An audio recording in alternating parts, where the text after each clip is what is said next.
One of my mantras is a life of unlimited creation that you never have to retire from is the true end all be all of what we're trying to build here. In order to create, you typically don't want to be on the road alone, creating alone. So you need various partners, whether those people are business partners or life partners to co-create with. So the concept of co-creation is something super powerful to me, and that's the concept of building stuff unlimitedly, leaving the world a better place with other people.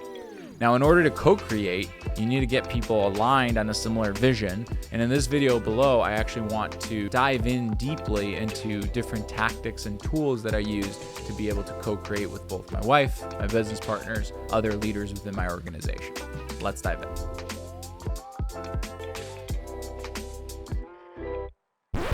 So the first thing you need to realize whenever you co-create, and again, whether it's with your wife or your business partner, is that you have to have some sort of rhythm.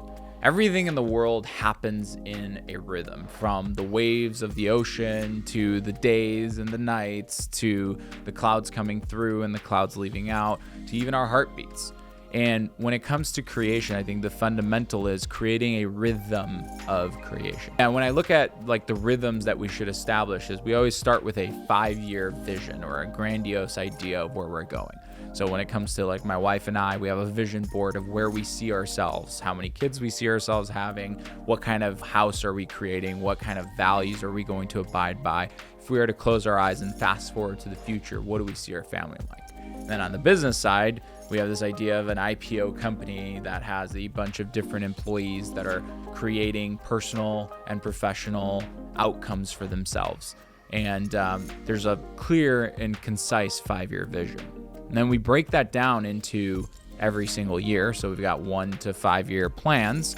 And then if we look at this year specifically, there's 12 specific goals that take us to that 1-year plan. So basically you go every year, there's a rhythm and there's a planning rhythm.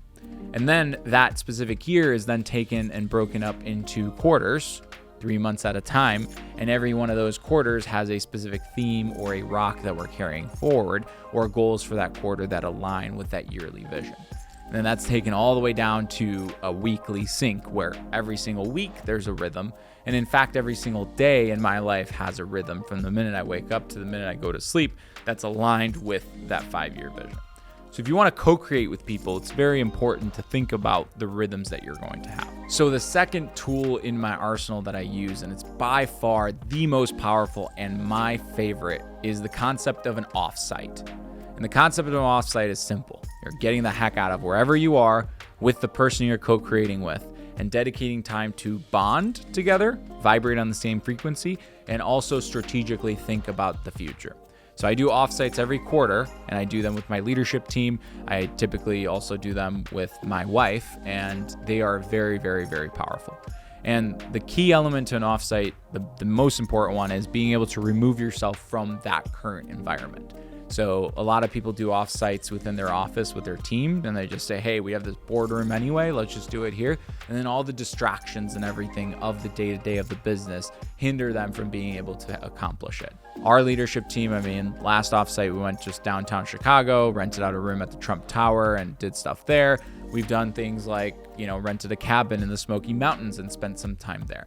But it's very important that you remove yourself. And then my wife and I, typically we'll go to like a beach-like destination. So we had a couples retreat in Cabo, we've done Cancun and such. And the removal is very important. The second part that's important, kind of tied to the rhythms, is to review the 5-year plan, the 1-year plan, and then to establish the goals for the next quarter and to review the past quarter. So what I mean by that is during the offsite, you're basically looking at, hey, what did we accomplish in the past 90 days? And were we on track for the things that we said that we accomplished? Where do we win? Why did we win? And why did we lose? Because there is this saying that if you don't know why you're winning, the winning is going to be temporary. And if you don't know why you're losing, the losing is going to be permanent. So we celebrate our wins, we take a look at over where we fell short, and then we use that to then create the next 90 days worth of goals that are aligned with our 5-year plan. We also look over the 5-year plan and we adjust the 5-year plan and the 1-year plan if we need to during that time. A great framework on the business side is actually implementing something like EOS, and they've got an entire agenda, an entire system that companies run off of that make the concept of retreats very digestible. But if you're able to just get away with the team, review the previous quarter, get alignment on the future, and establish the next quarter's action plans, and you establish that rhythm every single quarter, you will definitely improve the way you're going to be able to hit your goals. So James Clear in Atomic Habits actually says that you don't rise to the level of your goals, you fall down to the level of your systems.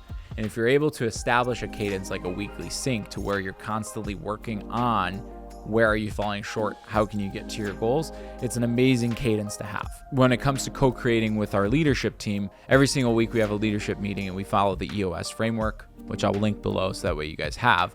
And even on the personal side, every single week my wife and I have a family meeting where we go over the different action items for the quarter, and more specifically, I ask a very, very powerful question, which I think each and every one of you guys should ask every week. And that is, on a scale of 1 to 10, how have I been showing up as a blank? So in my wife's situation, on a scale of 1 to 10, how have I been showing up as a husband? And then she'll reply with an answer. And the key there is to not come back with an excuse or any other answer other than thank you. So how have I shown up? 7, you didn't show up on time to Sophia's whatever. No argument, just the words of thank you. And I apply the same thing with the people that I work with on the leadership level. On a scale of 1 to 10, how have I been showing up with you as a leader? And that sync and that feedback provides excellent clarity. And think about how you get it every single week. So now every single week you see where are you falling short and what you need to tweak to be able to create the outcome of what you're trying to create. And then one of my favorite parts is actually the 4th one, and that is backloading incentives to accomplishments of goals. So in today's society, we're in a very consumerist society where everybody wants to buy everything anytime, and it's actually rather easy, right? And it kind of takes away the concept of delayed gratification. So my favorite thing is always tying rewards to BHAGs, or big, hairy, audacious goals. And an example of this is actually a challenge that I'm currently on. So I wanted to go ahead and buy a little plane. I'm a pilot, really passionate about that. I absolutely love it. And I was, kind of searching the market, got approved for the loan and such. And then I stopped myself and I was like, wait a minute, this is a huge accomplishment. I need to delay it and put it on the back end of a goal.